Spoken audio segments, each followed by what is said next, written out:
Olá, meu nome é Vinícius, eu sou aqui da equipe da Casa da Ciência e hoje nós vamos estar aqui discutindo, conversando um pouquinho sobre um assunto muito interessante, o nosso corpo. Eu sei que muitos de vocês estão passando por uma fase na vida onde uma série de mudanças complexas podem estar ocorrendo dentro do nosso corpo.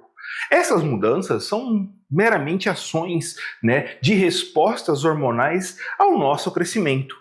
E hoje nós vamos estudar alguns mecanismos que são base para entendermos esses mistérios do nosso corpo.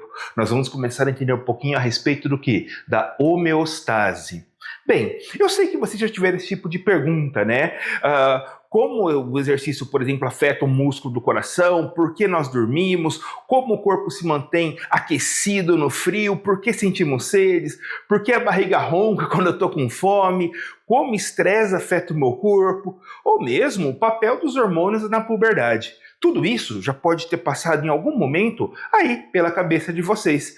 Mas se nós formos aí parar para pensar, tudo vai se encaixar dentro de uma das disciplinas da biologia, que é exatamente a fisiologia, e que nós vamos começar aí uma série de vídeos onde vamos discutir alguns pontos dessa disciplina. Bem, começando aí pela fisiologia, nós vamos ver o seguinte: ela vai estar estudando as funções, mecanismos aí que vão acontecer no meu corpo, desde o nível molecular até a questão aí que vai afetar órgãos e sistemas. Ela vai estar sempre buscando a questão do equilíbrio. Ela vai estar, de uma certa forma, alterando o funcionamento de órgãos, alterando o funcionamento ali de tecidos, para que o nosso corpo sempre tenha aí esse equilíbrio constante. Ela vai afetar, por exemplo, sistemas como sistemas respiratório, circulatório, digestório, reprodução, isso atuando na comunicação de célula a célula. Então você vê aí como isso ao mesmo tempo é complexo e faz parte aí do meu dia a dia, porque eu garanto para você aí nesse momento, eu sei que está respirando, mas nem às vezes você dá conta do porquê está respirando. É simplesmente esse mecanismo automático que acontece dentro do meu corpo. Mas vamos lá. Quando eu penso no corpo como um só e a questão da homeostase, eu imagino logo como uma orquestra, que eu tenho lá um maestro, aonde ele vai regendo cada um dos instrumentos e no final você tem ali uma linda melodia. Isso acontece no meu corpo. Só que ao invés de eu ter um maestro, eu vou ter às vezes um órgão-chave ou um tecido que vai estar coordenando uma série de reações químicas que ocorrem em outros órgãos e tecidos e mantendo o meu corpo no melhor funcionamento, né? É como se fosse aí uma regência de células. Se no caso do maestro o resultado perfeito é a música, no caso do nosso corpo, o resultado perfeito é o quê? Um corpo sadio. Mas o que a gente pode dar como exemplo de homeostase? Um deles, que eu até já comentei com vocês, é a questão da termorregulação. O que é isso? De repente eu vou fazer um exercício na aula de educação física e altera minha temperatura, logo vem uma transpiração abaixando essa temperatura. Tenho também a questão da osmorregulação, que é o quê? Quando eu como de repente uma comida muito salgada, eu sinto sede para diluir esse sal no meu organismo. Ou mesmo a ação do açúcar, né? Quando eu consumo muito doce, eu tenho envolvido uma série de hormônios que vão estar aí alterando e normalizando o nível de glicose dentro do meu sangue. Mas como isso acontece, né? Vamos pensar primeiro de uma maneira geral. Imagina que de repente aí você está numa sala com ar-condicionado, que ele tem ali a função de manter, por exemplo, a 22 graus. Se eu tiver muita gente na sala, a porta abrindo e fechando, esse ar-condicionado vai funcionar direto, mantendo essa temperatura em 22 graus constante. Já se eu tenho poucas pessoas, a porta não é aberta, ele vai atingir 22 graus e vai se desligar, mantendo assim a temperatura e só ligando caso altere isso. Bem, nós temos no nosso corpo um mecanismo parecido, que é o chamado sistema de feedback ou retroalimentação. Vocês podem achar esses dois nomes porém feedback é o mais comum, mas em português seria retroalimentação. O que seria isso? Um sistema de mensagens que ativa ou desativa processos internos do meu corpo, como se fosse um interruptor inteligente. A hora que eu preciso que ele ligue, ele liga. E a hora que eu preciso que ele desliga. E nós podemos ter dois tipos desses mecanismos de feedback.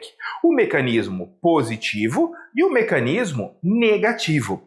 Mas, Vinícius, como que isso funciona no meu corpo? Bem, gente, para nós entendermos, nada melhor do que compararmos aí com um exemplo, beleza? Vamos começar primeiro discutindo a questão do feedback negativo ou retroalimentação negativa. Imagina o seguinte, o que ele seria? Ele seria um mecanismo que reduz ou inverte alguma coisa que esteja acontecendo no meu corpo. Para quê? Para restaurar esse equilíbrio. Né? Vamos imaginar uma coisa que acontece em toda a atividade física de vocês, da educação física lá. Qual que é o estímulo que eu tenho? Eu estou correndo tal. Então, esse estímulo, olha lá, ó, ele vai estar o quê? Meu corpo subiu acima da temperatura normal, subiu acima dos 37 graus. O que eu vou ter? Na minha pele, eu tenho uma série de termorreceptores, né? Eu vou ter receptores que vão atuar tanto no frio quanto no calor. E o que vai estar acontecendo? Essa informação de, olha, a temperatura subiu, ela vai estar sendo mandada, né, para o hipotálamo, uma área dentro do meu sistema nervoso central, que nós vamos ver que participa de uma série de outras atividades. Por sua vez, o hipotálamo vai fazer o quê? Vai mandar um sinal lá para nossas glândulas sudoríparas para produzir suor. O suor vai ser aquela camadinha de água, muitas vezes, que vai recobrir a minha pele, que vai evaporar e, como condição, minha temperatura baixa, fazendo o quê? Voltando ao normal. Olha como nós temos aí uma ação que começa no estímulo. Qual que é o estímulo? Temperatura. Temperatura aconteceu o quê? Subiu, ficou acima do que é normal. A partir desse ponto, o que vai estar acontecendo? Os receptores da pele, que na verdade eu tenho dois tipos ali principais, que é o corpúsculo de Ruffini, que vai ali pegar, detectar o calor que vai estar ali naquela região, né? Ou o corpúsculo de Krause, que seria o frio, tá? Mas, Vinícius, você falou aí no caso do calor, e se fosse frio? Ué, gente, nós temos outros mecanismos. O que acontece quando está numa situação de frio? Quando você pula aí numa piscina muito gelada, por exemplo, você começa o que? A tremer de frio. Olha como é um outro mecanismo, ele já mandou para quê? Para o meu sistema muscular, para ele realizar uma série de contrações e dessa forma gerar calor. Mas vamos ficar aqui na questão ali do exercício físico. O receptor, né, da minha pele, o corpúsculo de Ruffini, ele vai falar o quê? O hipotálamo, ó, temperatura subiu. A temperatura subindo, esse estímulo vai até lá para o hipotálamo, que vai ali regular uma série de coisas. A temperatura, apetite, o nosso ciclo de sono, além de controlar todo o sistema nervoso autônomo. Então, esse hipotálamo, com base nessa informação que veio lá da pele do corpúsculo de Ruffini, que falou que, olha, a pele está muito quente, vamos abaixar a temperatura, ele vai fazer o quê?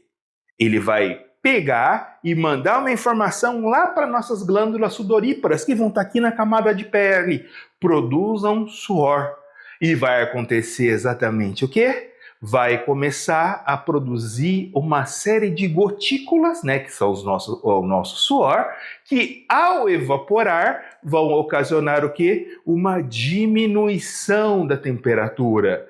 Então você pode ver que essa sequência de fatos, né, desde o estímulo, receptor, controle, o efetor e a resposta, eu não tenho controle. Eu não consigo falar, olha, vou transpirar agora e começar a transpirar.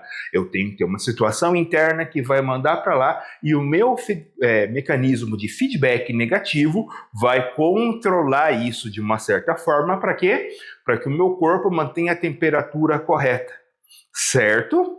Mas, Vinícius, e no caso, você falou aí do feedback negativo, Feedback positivo, como seria? Bem, no caso do feedback positivo, ele vai instalar o quê? Intensificando uma ação de forma que ela vai ser escalonada, ela vai cada vez aumentar mais até que o momento que ela cesse também pelo estímulo externo.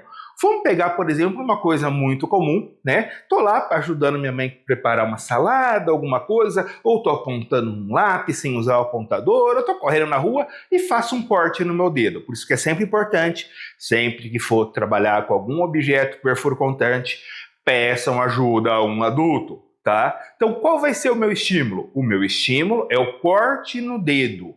O sangue em contato com o ar vai acionar uma série de mecanismos que nós não vamos entrar agora, nós não iremos aprofundar, que nós chamamos aí de cascata de coagulação, né? Que de uma maneira geral, ele vai fazer o quê? Ele vai pegar, vai catar as plaquetas, tá? E vai mandar para aquela região para tampar o meu ferimento. À medida que ainda tiver sangue em contato com o ar atmosférico, mais e mais plaquetas vão ser enviadas até o local, até que esse sangramento, ele vai se cessar. É um mecanismo um pouco mais complexo, mas a gente vai ver ele ainda nessa sequência nossa aí de conversinhas que vamos ter como corpo humano. Tá certo, gente? Mas de uma maneira geral ele funciona assim. Por isso que é importante que quando você tenha lá um machucadinho, você não fica coçando e arrancando aquela primeira pelinha que fica, né? Ela é muito importante para que o meu corpo funcione bem, tá certo, gente? Mas vamos lá. Dando prosseguimento, como que essa mensagem ela vai estar ocorrendo? Bem, imagina você aí com o celular mandando aí por WhatsApp, Telegram, o que seja uma mensagem instantânea. É assim mais ou menos que funciona. Essa transmissão ela pode ser pelo nosso sistema nervoso central, que seria o mensageiro rápido, tá? Que tem uma grande velocidade e vai estar focado em algumas partes do nosso corpo. Por exemplo, se eu de repente estou andando lá pela minha casa descalço e piso num Lego, a primeira coisa que eu faço é já tirar o pé, nem bem sentir a dor. É uma mensagem extremamente rápida, tá? E focada na onde? No meu pé. Então isso vai ser muito importante para você ter ação de órgãos e sistemas específicos que exigem essa resposta rápida. Mas eu também tenho os hormônios, que são os mensageiros mais lentos, né? É uma carta no correio, enquanto o outro é o WhatsApp que o outro recebe na hora. No caso aí, vai ser o quê? Vai ser aquela carta que você mandou e vai chegar algum tempo depois, né? Pode demorar dias, minutos, horas, tá? E vão afetar várias partes do nosso corpo. Bem, por exemplo, vou dar aí uma ação que vocês já sofreram. Você toma um susto. Alguém te assusta aí na sala. Isso é muito normal, essas brincadeirinhas sem graça, né, gente? E aí, o que acontece? Vou ter uma série de ações acontecendo no meu corpo pela ação de um hormônio que é a adrenalina. Eu vou ter minha pupila, vai dilatar, meu coração vai bater muito rápido. Tudo isso pela ação de um susto. Então, essa mensagem, ela chega para vários órgãos do meu corpo, né? E vai cada um ter uma resposta diferente, mas nós vamos ver isso daí também mais para frente, tá certo? Então, era isso que eu queria estar falando com vocês um pouquinho hoje, para nós estarmos aí entendendo o funcionamento do nosso corpo e nos vemos na semana que vem. E não esqueça, se tiver alguma dúvida, manda aí no chat. Até mais, pessoal!